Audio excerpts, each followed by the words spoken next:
Murphy. Moving up the card, we have Shane Burgos versus Charles Jourdain. Now, this is a really, really interesting fight, and a fight that will hopefully make up for Lauren Murphy versus Miesha Tate being on the main card. You have Shane Burgos, who is a striker with decent to solid grappling.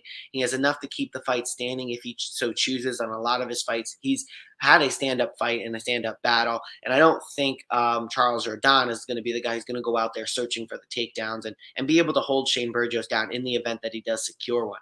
Both are strikers, but Shane Burgos is a little bit more on the boxing heavy side. He will stand in there. He will trade shot with you. He does have a really, really good chin, except for the Edson Barboza fight where he got knocked out but hadn't been punched in like 2 or 3 or 4 seconds right before the knockout. So it was that really weird one where he got punched or he got kicked. He stood there, and then like after a couple seconds, he started, wobbling back, and then eventually got knocked out. That being said, I still do think he has a very solid chin. He has a big win over Billy Quarantillo, a guy who was supposed to be on his card but then had to pull out. He can stand and bang with the best of them. I think he's powerful. He's quick. And I think a lot of his fights mostly go to decision.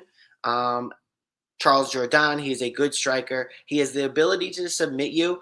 He is very, very fast in his striking, but he doesn't rely on his submission or his grappling ability unless he absolutely has to. He finds himself in a precarious situation.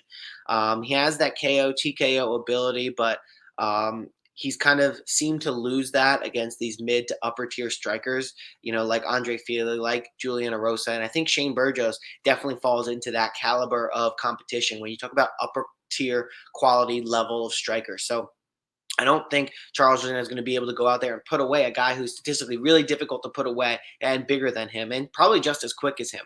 Charles Jourdain incorporates kicks and elbows into his fighting style, something that Shane Burgos doesn't have a ton of. Charles Jourdain had really an up and down start to his UFC career. His last 2 wins are not the level of competition that Shane Burgos has fought. I'm not saying they're questionable levels of competition, but it's just not on the same caliber. And as I look it up here to get those exact fighters for you, we have Shane Burgos getting a win over Billy Quarantillo, a decision win, unanimous decision. He had the loss to Edson Barboza in a back and forth fight, which basically his brain gave up on him before his body did. And then he had a back and forth decision against Josh Emmett, a guy at the top of the division now too. He's got a win over Makwan Amirkhani, a guy who we know is got really good grappling ability and good striking ability at that. And then he's got a split decision win over Cub Swanson. So these are not wins that you would scoff at or shake a twig at, as they would say. Charles Jourdain, looking at him, he submitted Lando Venata.